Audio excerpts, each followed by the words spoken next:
The first time Serena tried to kill me, she used a narrow-bladed stiletto. I was in my rental, eating instant ramen. Spicy chicken flavor, with a sliced-up hot dog and a handful of spinach. I'd started paying attention to my health after hitting 30, even though this body of mine didn't really need it. The door was unlocked. I heard footsteps in the hall, quiet, but 500 years of experience told me they belonged to a professional. I didn't move. The door opened.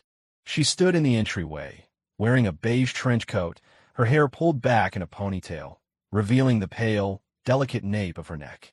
She was beautiful, too beautiful to be a killer. She glanced at me, then at the ramen in my hands, and her brow furrowed with what looked like disapproval. "Cole, that's me." She didn't say another word. A flash of steel, and the stiletto was buried in my chest, right where my heart was. I looked down. The hilt was sticking out, the blade completely submerged. Blood slowly bloomed across my white t-shirt. To be honest, it didn't hurt much.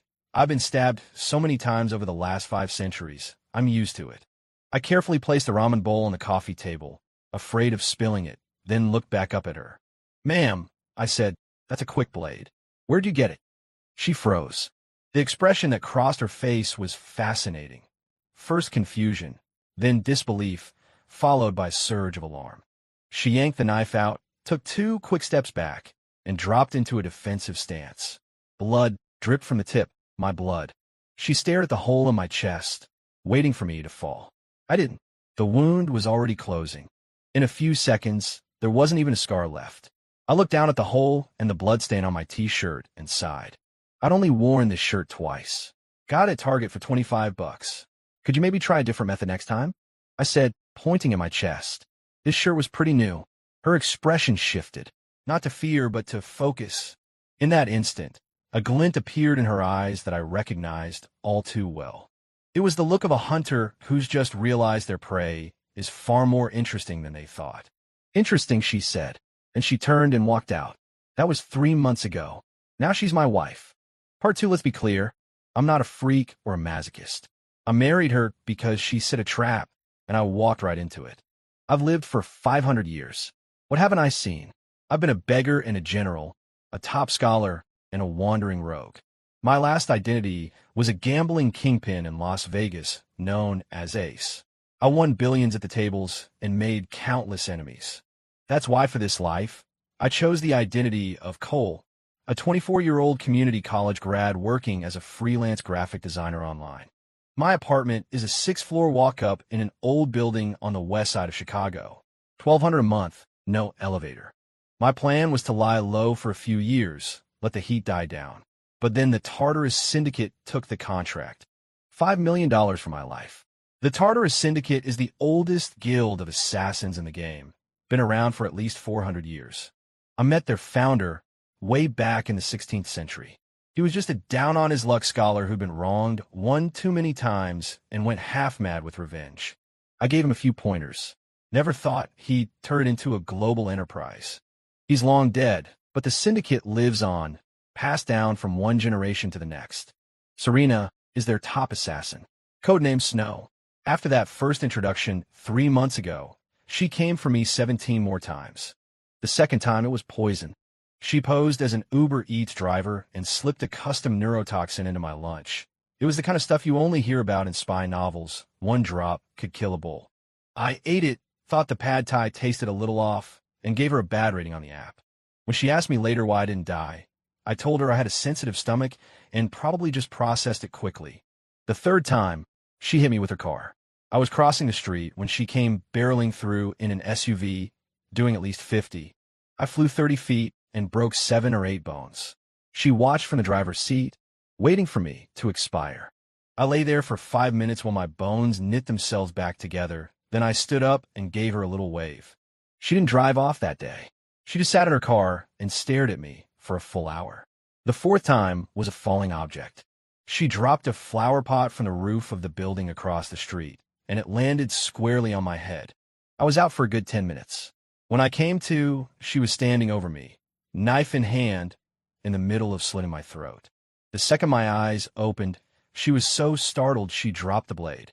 "What the hell are you?" she asked. "A person," I said. "People don't do this." "Then what are you seeing?" She went quiet.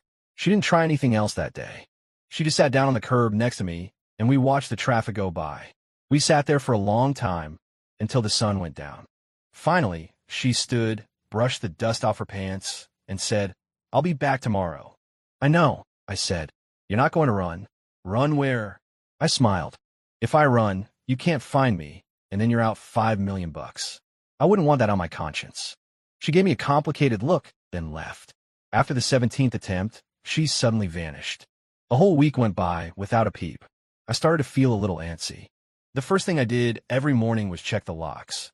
Not because I was afraid she'd get in, but because I was afraid she wouldn't come back.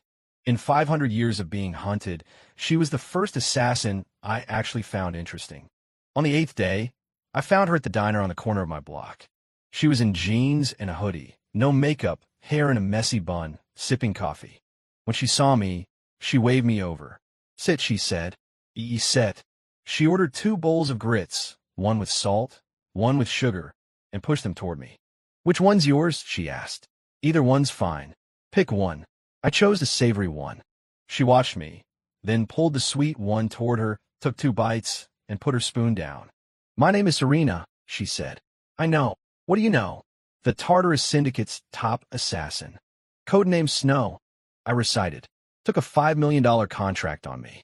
No kill, no fee." She blinked, then smiled. It was the first time I'd ever seen her smile. Her eyes curved into little crescents. She didn't look like a killer. She looked like the girl next door. "What else do you know?" "I know you've tried to kill me 17 times. 3 poisonings, 2 car accidents, for falling objects, 2 drownings, 1 arson, and the rest were with blades," I said. "I know you like to eat spicy Thai food before a job. I know you have an old injury on your right wrist. I know you're allergic to pollen. And I know you can't sleep in a strange bed, so you bring your own pillow on assignments." Her smile vanished. "How do you know all that?" "You always eat the Thai place downstairs before you come to my apartment," I said. "When you stabbed me, your right hand didn't have the same force as your left. It wasn't intentional. It was an old injury acting up. You came after me twice in the spring, and both times you sneezed before you attacked.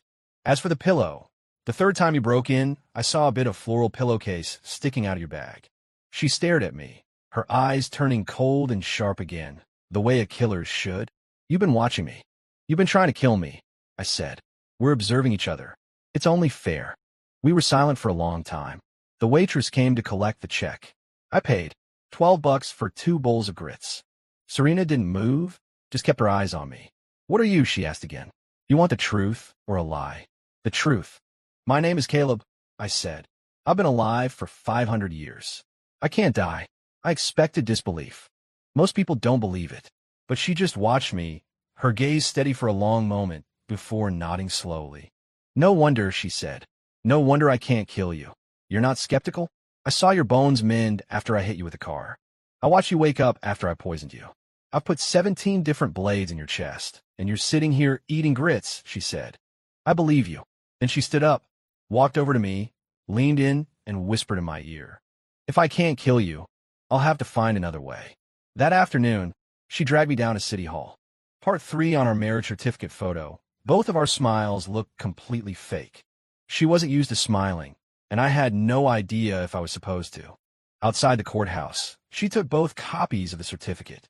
"I'll hold on to these," she said, "so you don't lose them." "And now?" I asked. "Now." She thought for a moment. "We go home." "Whose home?" "Yours," she said. I gave up my lease. I've got nowhere else to go. And just like that, she moved into my apartment. 6th floor, no elevator. 1 bedroom, 1 bath, 400 square feet. I gave her the bed and took the couch. The first night, I slept like a rock for the first time in 500 years. When I woke up, she was sitting on the edge of the sofa, a knife in her hand, tracing lines on my throat. "You're awake," she said. "I'm awake. I was here all night.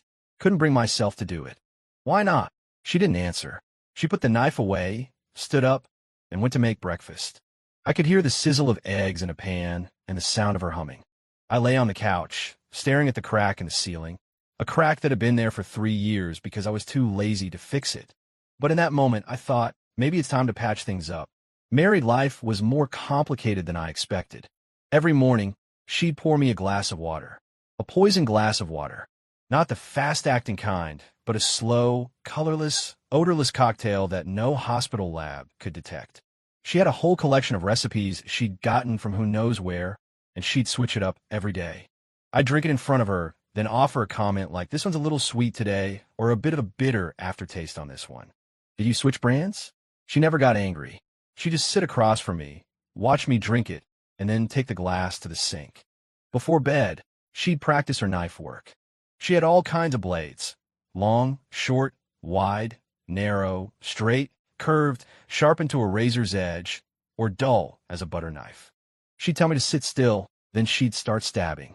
After each one, she'd observe the wound and jot things down in a little notebook. Butterfly knife, wound depth 3 inches, healing time 3 minutes 42 seconds. Cookery, wound depth 2 inches, healing time 2 minutes 18 seconds. Tonto, wound depth 4 inches, healing time 4 minutes 51 seconds. When she was done, she'd put the notebook away, pour me a glass of water, and say, "Sleep well. We'll try a new one tomorrow." Sometimes I'd ask her, "What's the point of all these notes?" She'd think about it. "I don't know, but it feels like I should be writing something down." This went on for 2 months. In those 2 months, she tested 87 different knives and 43 different poisons. My body was more honest than her notebook. The poison was metabolized in minutes. The wound healed the second the blade was out. She went from initial shock to acceptance, and eventually, she started asking for my opinion on which poison had a better mouthfeel. "How was today's?" she'd ask. "A little chalky," I'd say. "Yesterday's was better. The one that tasted like strawberries. That was cyanide mixed with fruit punch," she said. "You liked it? I'll make again tomorrow." "Sounds good." And she did. I drank it and told her she was getting better at it. The corner of her mouth twitched. I couldn't tell if it was a smile. One night, she asked me, "Do you ever get tired?" "Of what?" "Of living for 500 years, she said. "Don't you get tired?" I was silent for a long time. 500 years, and no one had ever asked me that question. They feared me. They hated me. They wanted to use me. No one ever asked if I was tired. "Yes," I said. She nodded and didn't press it. That night, she didn't practice with her knives. We just sat on the couch and watched an old movie. Halfway through, she fell asleep, her head resting on my shoulder. I didn't move. I just sat there like that until morning. Part 4 things came to a head in her 3rd month with me. She told me she had to go back to the syndicate. There was business she needed to handle. I asked what kind of business, but she wouldn't say. I asked if she wanted me to come with her. She glanced at me. "For what? To get yourself killed?" "I can't be killed," I reminded her. She paused. Then a small smile touched her lips. It was the second time I'd seen it. "Wait for me," she said. She was gone for 3 days. For 3 days, I was restless. For the first time in 500 years, I understood what it meant to worry about someone. On the morning of the 4th day, she returned. She was covered in bruises, her face was swollen, and she walked with a heavy limp. I didn't ask any questions. I just helped her to the couch and started cleaning her wounds. She didn't speak, just watched me. After I was done, she finally spoke. "They called me back for a performance review," she said. "Told me this contract was taking too long. A $5 million job, and I couldn't close it in 3 months. It was embarrassing, and they said they were reassigning it." Her voice was flat. "They said I wasn't up to the task. Told me to hand over the file and report for disciplinary action. Did you?" "No." She looked up at me. "I told them this one was mine. No one else was touching it." I looked at her, and something inside me shifted. "They didn't believe you?" I asked. "They locked me up for 3 days," she said. "Told me to think it over. They let me out today and gave me a final deadline. 7 days. If I can't finish the job in 7 days, they'll give it to someone else, and I go back for punishment." "What kind of punishment?" She didn't answer. But I knew the syndicate's rules. For failing an assignment, an assassin would lose a finger at best. At worst, they'd be crippled. As their top agent, her punishment would only be more severe. "So what are you going to do?" I asked. She looked at me with an expression I'd never seen before. "I spent 3 days thinking," she said.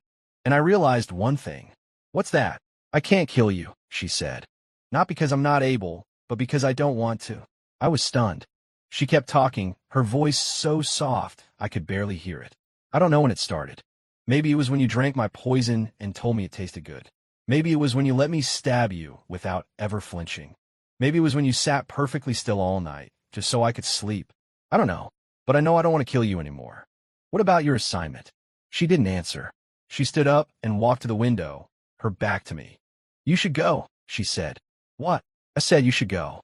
Her shoulders were trembling slightly. Leave the city, create a new identity, hide. The syndicate won't find you. I'll take the mission failure. I'll go back, take my punishment, and when it's over, I'll quit. And then, she trailed off. And then what? And then I'll find you. Her voice was shaking now. As Serena. Not as Snow. I'll find you. And I'll ask you if you'd be willing. She couldn't finish. I stood up and walked to her. Willing to what? She turned around. Her eyes were red, but there were no tears. If you'd be willing to spend a life with me, she said. I know you've lived for 500 years. My lifetime is just a blink of an eye to you. But I'm not greedy. One life is enough. I looked at her. For 500 years, I met so many people, lived through so many things. People had loved me, hated me, used me. But no one had ever asked me if I would be willing to spend a lifetime with them. Go, she urged, pushing me. Before I changed my mind, I didn't move. Serena, I said. What? You just said, if you can't get it done in 7 days, they'll reassign it. She nodded. To who? Syndicate rules. It goes to the number 2 assassin, she said.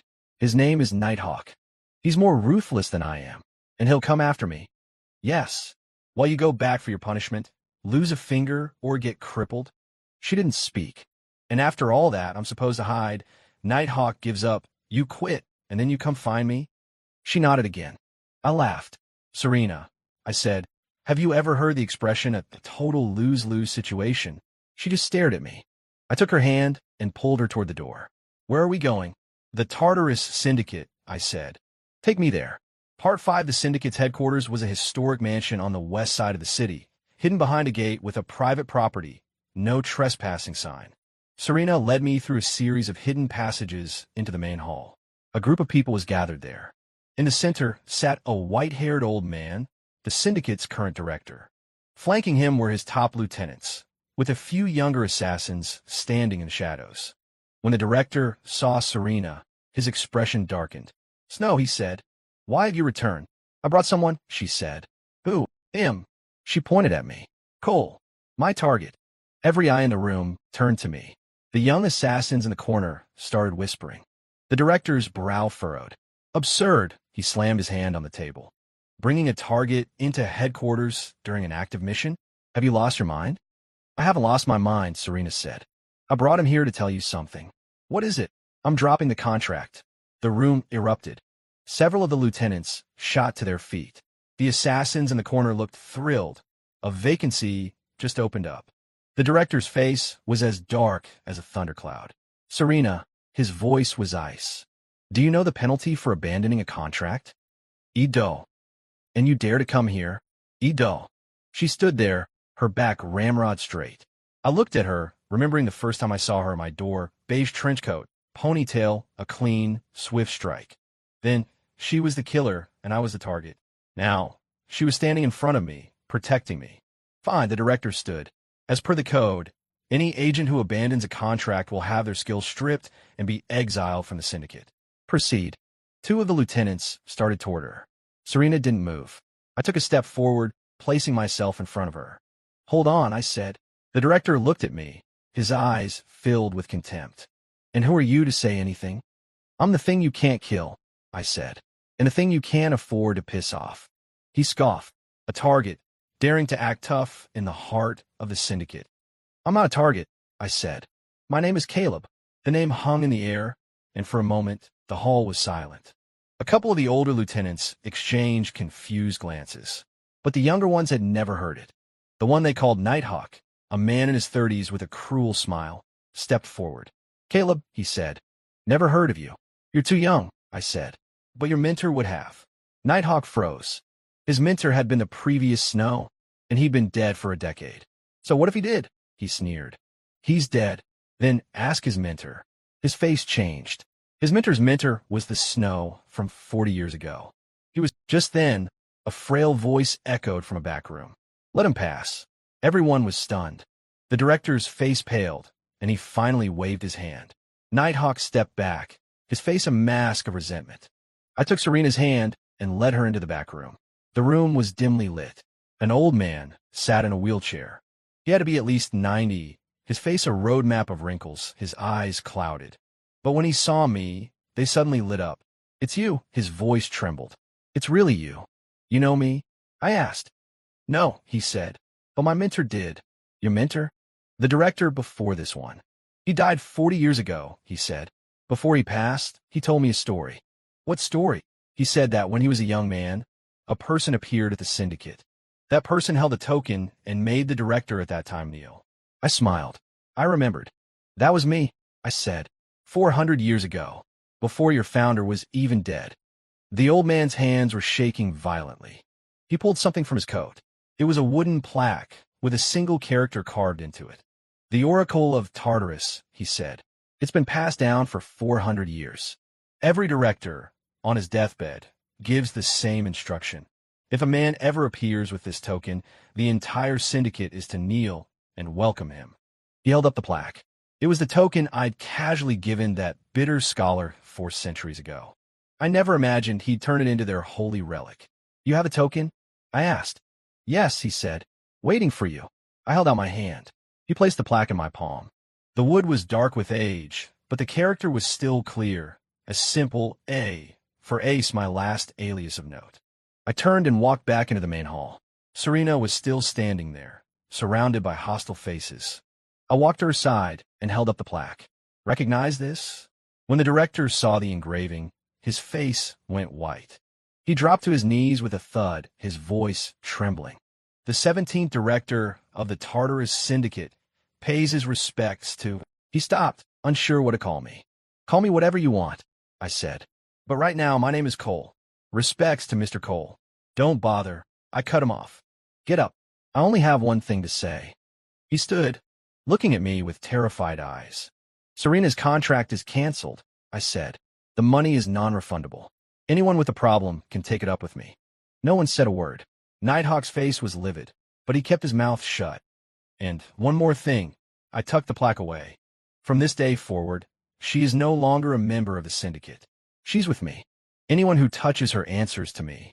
With that, I took Serena's hand and walked out. As we reached the door, she stopped. "Wait." She turned, walked back to the director, and bowed deeply. "Director, thank you for your guidance all these years," she said. "But this man, I can't bring myself to kill him. I'm sorry." The director looked at her, his lips moving, but no words came out. She straightened up and returned to my side. "Let's go," she said. We stepped out of the syndicate's grand doors. Night had fallen, and the streetlights were on. A few pedestrians glanced at us before hurrying on their way. I held her hand as we walked slowly home. After a long while, she asked, "What you said back there, was it true?" "What part? That I'm with you?" I stopped and looked at her. The glow of the streetlight softened the lines of her face. "Serena," I said. "Yes. You asked me the other day if I would be willing to spend a life with you." She nodded. "I'm answering you now," I said. "I am." She froze for a second, then smiled. The third time I'd seen it. Her eyes curved into crescents again. "What about your 500 years?" she asked. "I still have them," I said. "But this life of yours, I'll spend it with you." She didn't speak, just looked at me. Then she leaned in and gently brushed her lips against my cheek.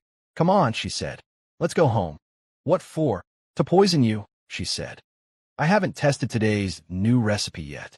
Part 6, we still live in that old building, 6th floor, no elevator for 100 square feet. Every morning, she pours me a glass of poison water. I drink it and tell her it's delicious. Every evening, she tries out a new knife, and I time her. She's already filled 3 notebooks. Her latest entry reads, "Modified Tonto, wound depth 3.5 inches, healing time 4 minutes 2 seconds. 49 seconds faster than the original. Recommend optimizing blade curvature."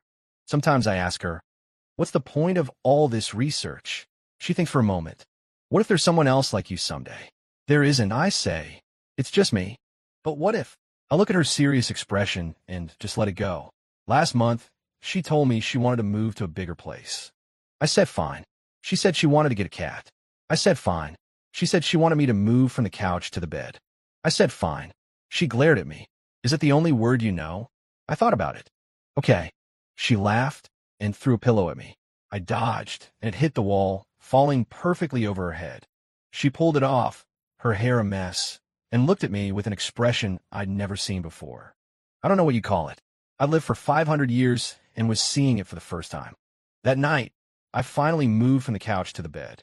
She slept on the left, I slept on the right, and we drew an imaginary line down the middle. In the middle of the night, she rolled over, and her hand came to rest on my chest. I didn't move, just lay there, listening to the rhythm of her breathing. Moonlight filtered through the window, illuminating her face. She looked so peaceful when she slept. Not like a killer, like a cat. I suddenly remembered something from 400 years ago. That down-on-his-luck scholar asked me, "Sir, you've lived so long. Don't you get tired?" I said yes. He asked again, "Then why do you keep living?" I said, "I'm waiting for an answer." He asked, "What answer?" I didn't reply, because I didn't know, but now I do. This is the answer. The next morning when I woke up, she was already busy in the kitchen. The clatter of pots and pans, the sound of her humming. Sunlight streamed through the window, warming the floorboards. She came out with a glass of water and set it on the nightstand. "Today's new recipe," she said. "Try it." I picked it up and took a sip. "It's a little sweet," I said. She smiled. The fourth time I saw her smile. And I thought, there's no poison in this glass. Part 7, she told me she had a secret. We were lying in bed that night, the imaginary line still between us. She suddenly rolled over to face me, her eyes shining in the dark. "Cole, I have a secret." I turned to look at her. A sliver of moonlight escaped through the blinds, tracing a silver line across her cheek. "What is it?" "You first," she said. "You've lived 500 years. You must have tons of secrets. Tell me your most embarrassing one." I thought for a moment. In a previous life, I was a eunuch. She froze. Then she started laughing so hard the whole bed shook. "Are you serious?" "Deadly," I said. "It was the Ottoman Empire, early 17th century. I needed to get inside the palace to investigate something, so I snuck in as a servant. They were rounding up a batch for castration, and I couldn't get away. Took forever to recover." She couldn't stop laughing. Tears were streaming down her face. "So that thing, it grew back," I said. "Took 3 months. For those 3 months, I had to walk with my legs clamped together. It hurt." When she finally finished laughing, she wiped her eyes and scooted a little closer. "Your turn," I said. "Your secret." She was quiet for a moment. "The first person I ever killed was my mentor. I was 12, she said. I looked at her, saying nothing. "He was a good man," she said. "He was so good to me. Taught me how to fight, how to read, how to be a person. But he got sick, a terrible illness with no cure. He asked me to kill him. He said he didn't want to die in a bed. He wanted to die with dignity. And you did it." "I did," she said. "One clean strike. The first move he ever taught me." She paused. After that, I knew I was cut out for this line of work. Because my heart was hard. "It's not," I said. "How would you know?" "The first time you stabbed me, your hand trembled," I said. "Most people wouldn't notice. But I did." She didn't respond. After a long while, she asked, "Then why did you just let me stab you?" "I figured you could use the practice." She punched me lightly on the arm. "What else?" I asked. "What else what?" "Your secrets." She thought for a moment. "The reason I can't sleep in a strange bed isn't because I'm picky," she said. "It's because when I was a kid, I had nightmares all the time. The only way I could fall asleep was with my own pillow, with a familiar scent. And now, she paused. "Now I can sleep." "What?" She didn't answer. But in the darkness, her hand reached out and gently took mine. The next morning, the water she gave me was poison-free again. Part 8 on the 7th day, someone from the syndicate came. It wasn't Nighthawk like I'd worried.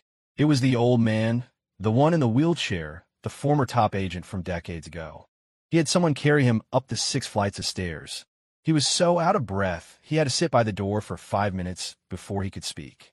"Sir," he called me, his tone still deferential. "What is it?" "The director sent me to ask a question." "Ask." He glanced at Serena. She took the hint and went into the kitchen, but I knew she'd left the door cracked open to listen. "Sir, you said that day that the girl, Snow, was with you," the old man said. "The director wants to know if that's still true." "It is." "Then if the syndicate were to ask for a favor, could we ask it of you, through her?" I looked at him. "What kind of favor?" The old man sighed. That boy, Nighthawk, he refuses to accept it, he said. He thinks the director is playing favorites, that Snow used you to steal his position.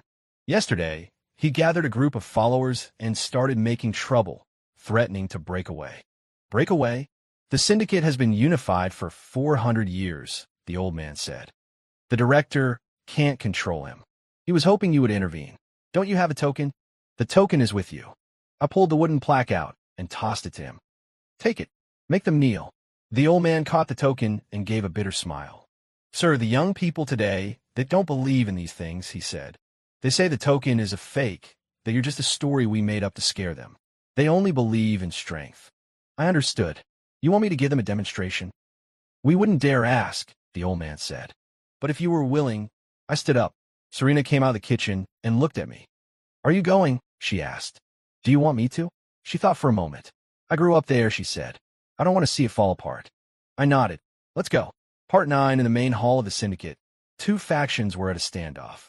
On one side, the director and his lieutenants, their faces grim. On the other, Nighthawk and a half-dozen young assassins, all armed. When they saw us enter, Nighthawk let out a cold laugh. Well, look who's here, he said. Cole, is it? I hear you've lived for 500 years. I didn't say anything. I don't believe it, he said. No one lives for 500 years. You're a con artist? And Snow here fell for it. Serena took a step forward, but I held her back. What don't you believe? I asked him. That you can't die. Want to test that theory? He hesitated. The men behind him exchanged uneasy glances. How? He finally asked. I walked right up to him, rolled up my sleeve, and held out my arm. Take a stab. He looked at me, his eyes flickering with uncertainty. Scared? Why would I be scared? He drew his knife and plunged it into my forearm. Blood sprayed onto his face. He jumped back, waiting for me to collapse. I didn't. The wound was closing. Within seconds, not even a scar remained. I wiped the blood from my arm, revealing flawless skin. The hall was dead silent. Want to go again? I asked. Nighthawk's face was pale. He stabbed me again, and again, and again. After the 7th cut, my arm was still just an arm. The hand holding his knife had started to tremble. Had enough? I asked. He didn't speak. I took a step forward, and he took a step back. The token is real, I said. I gave it to your founder 400 years ago. When he died, did he happen to leave any instructions? No one answered. The 90-year-old in the wheelchair spoke up, his voice trembling. He did. He said that man was a god. I'm not a god, I said. I just can't die. I looked at Nighthawk. Do you yield? He grit his teeth, silent. Fine, I said. Keep stabbing. Stab until you do. He didn't move. Then tell me what you want. He finally spoke. I want fairness. Why is she the top agent? Why does she get to abandon a contract without punishment? Why does she get to bring an outsider back here and throw it in our faces? Did you elect her top agent? I asked. Or did she fight for that title? He fell silent. The year she became #1. How many people did she have to beat? One of the older assassins muttered, 37. All of them. Have you ever beaten her? No. Then what are you complaining about? Nighthawk's face flushed with anger. She couldn't kill you, he shouted. She failed the mission. What kind of top agent can't even kill a single target? I smiled. You're wrong, I said. She can kill me. Everyone stared, including Serena. She looked at me, completely baffled. She just doesn't want to, I said. Anyone she truly wants to kill never gets away. But she chose not to, and that's much harder than killing. I walked to her side and took her hand. And another thing, I looked at Nighthawk. She didn't bring an outsider back to show off. She brought her man back to protect the place where she grew up. Whether this place deserves her protection is something you all need to figure out for yourselves. With that, I started to lead Serena out of the hall. As we reached the door, a voice called out from behind us. Patron. It was the 90-year-old. He was struggling to get out of his wheelchair, but couldn't. He looked at me, tears streaming down his wrinkled face. Patron, are you leaving? I stopped. I'm not your patron, I said. I'm just a passerby. But the token, keep it, I said. Pass it down. Maybe in another 400 years, it'll be useful again. I let Serena out the main doors. The sun was bright and warm on my skin. What you said back there, she asked quietly, was it true? What part? That I could kill you. Yeah. But what? She stopped and looked at me. I tried for 3 months. I tried everything. she said. You never died. That's because you didn't want me to. I did. I did it first. You did it first, I agreed. But then you didn't. You didn't realize it, but I did. Starting around the 15th attempt, your aim was off. You were only stabbing non-lethal spots, and you were pulling your punches. She was speechless. You knew? I knew. Then why didn't you say anything? Say what? That my wife couldn't bear to kill me. I grinned. Where's the fun in that? She stared at me, but her eyes were welling up. Cole. Yeah. You were so infuriating. I know. She leaned in and kissed me hard on the cheek. Then she grabbed my hand and started walking. Let's go home. What for? To poison you, she said. I guarantee you won't be able to guess the ingredients in today's new recipe. Part 10 that night, she asked me another question. Cole.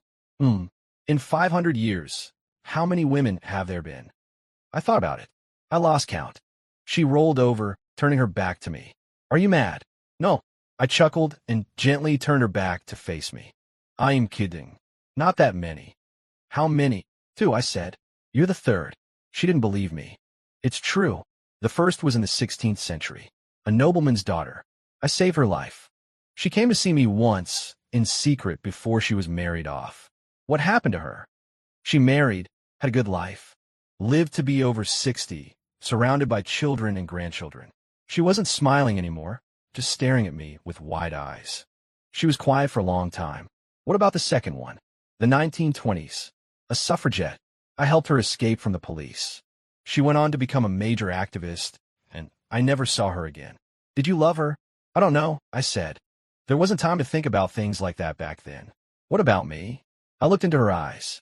In the darkness, they were like pools of starlight. You're different, I said. How am I different? They were people I met along the way. They walked with me for a little while, and then they were gone, I said. You're the one who came looking for me. You chased me for 3 months until you caught me. She smiled, and as she smiled, a tear rolled down her cheek. Cole. Yeah. Do you know why I couldn't kill you? Why? Because one morning, I was sitting by your couch, holding a knife, watching you sleep, she said. And you looked like a child. I just thought, how can a person who's lived for 500 years still sleep so soundly? She paused. Then I figured it out. It's because you never guarded yourself against me. You knew I was there to kill you, but you let me sleep next to you, drink my poison, let me stab you. You never dodged, never put up a defense. And I thought, no one else in the world will ever trust me like this. I looked at her. Do you regret it? I asked. Giving up the contract, giving up the syndicate, all for a man you can't kill. Regret what? She said. I can always find another contract. I can always build another syndicate. But where am I going to find another man who can't be killed? I smiled. Well, you found him. I found him. She snuggled closer into my arms. Cole. Yeah. How much longer do you have? How much longer for what? How much longer will you live? I don't know, I said. Maybe forever. She was quiet for a moment. What will you do after I die? I didn't answer. Will you forget me? She asked. In a few hundred years, will you still remember me? I will. Really, really, I said. I remember everything from the last 500 years. The first person who tried to kill me, the first person who saved me, the first person who loved me. I remember them all. Then what am I? You're the first person who made me not want to die.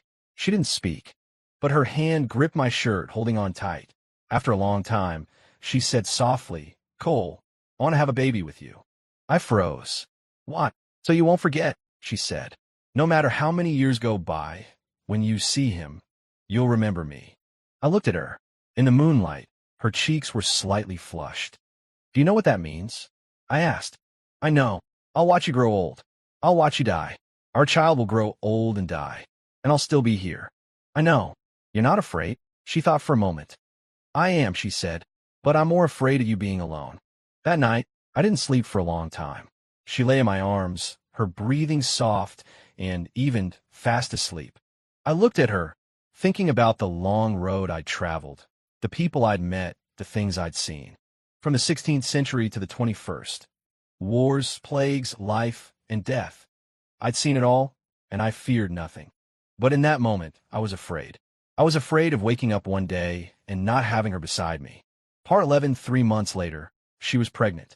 She came back from the doctor's office that day, holding a lab report, and just stood in the doorway, looking at me. Cole. Yeah. You're going to be a dad. I just stood there stunned. She walked over and slapped the report against my face. Cat got your tongue? A little. She laughed. Then she started to cry. I held her, and she cried in my arms for a long time. What's wrong? I don't know, she said. I'm just so happy. That night, she put away all her knives. She threw out all the poisons. She locked her little notebooks in a drawer. No more practice? I asked. No more practice, she said. What if I hurt the baby? You wouldn't hurt me. I know, she said, touching her stomach. But he doesn't. What if I scare him? I looked at her, my heart melting. Serena. Yeah. Thank you. For what? For not killing me. She paused, then smiled. And as she smiled, she started to cry again. Over the next few months, she became very quiet. No more poison research, no more knife testing. Her days were filled with reading, cooking, and knitting sweaters. She knitted one after another, big ones, small ones, red ones, blue ones. I told her she was making too many. She said the baby would grow fast. One night, she asked me, Cole, who do you think the baby will look like? Like you. Why? Because you're beautiful. She smiled, then asked, will he be like you? Will he be unable to die? I didn't know how to answer. I don't know, I said. No one's ever had a child with me before. She fell silent. After a long while, she said, what if he can die? What do you mean? What if he's a normal person? He'll be born, grow old, get sick, and die. Can you handle that? I thought about it. I can, I said. As long as he's like you. She started crying again. She cried a lot after she got pregnant. I had to learn a new skill, comforting her. Don't cry. I'm not crying. Your eyes are all red. I'm just sleepy. I smiled and pulled her close, letting her lean against me. Serena. Yeah. No matter what he's like, he's our child, I said. And I'll love him. She didn't say anything, but her hand squeezed mine tightly. Part 12, the baby, was born in the winter. It was snowing heavily that night. I was in the delivery room with her, holding her hand. She was drenched in sweat from the pain, but didn't make a sound. Doctors and nurses rushed in and out. I stood by, helpless. For the first time in 500 years, I was terrified. Finally, a cry pierced the air. The nurse came out, holding a tiny bundle. It's a boy, 7 pounds, 3 ounces. Mom and baby are doing great. I took the baby, looking at his little wrinkled face, and a feeling I had never known washed over me. Serena lay in the bed, pale but with shining eyes. Let me see him. I brought the baby to her. She looked at him and smiled. He looks like you, she said. Ow, he just does. She reached out a finger and gently touched his cheek. What should we name him? I thought for a moment. How about Noel? I said, to remember the snow. She froze. Then tears started rolling down her cheeks again. It's perfect, she said. It's absolutely perfect. That night, I sat by her bed, holding our son, watching her sleep. The snow was still falling outside, but the room was warm. The baby shifted in my arms and let out a tiny yawn. I bent down and kissed his forehead. Son, I whispered, welcome home. He opened his eyes and looked at me. And in his gaze, I saw the same look she'd given me the first day we met. The rest of our story is just ordinary days. Serena quit being an assassin. She opened a small convenience store at the end of our block, selling snacks and drinks, and raising our son. Sometimes people from the old syndicate would come to visit, bringing gifts, and leave after a short while. Nighthawk even came by once to apologize, saying he'd been a fool.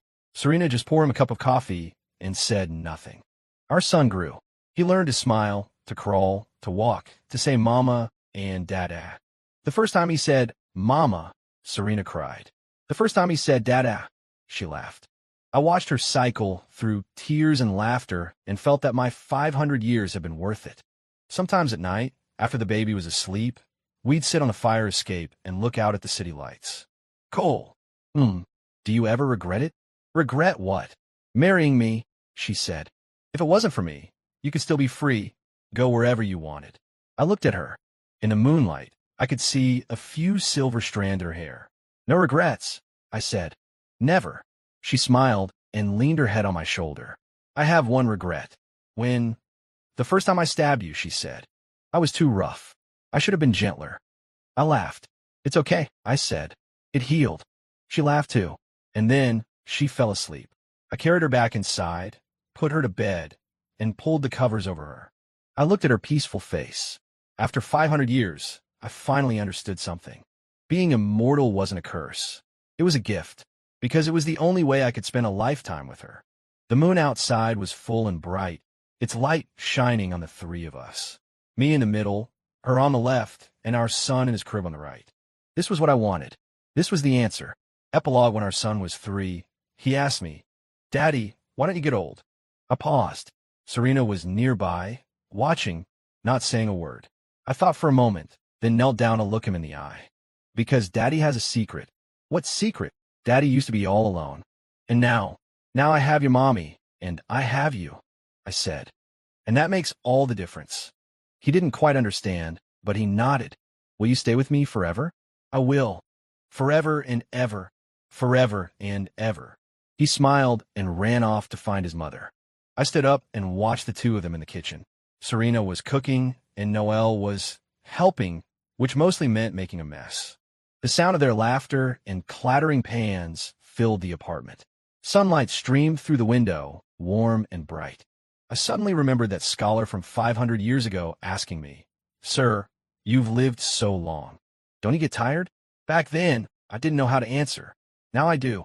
Not at all, because I have someone waiting for me to come home.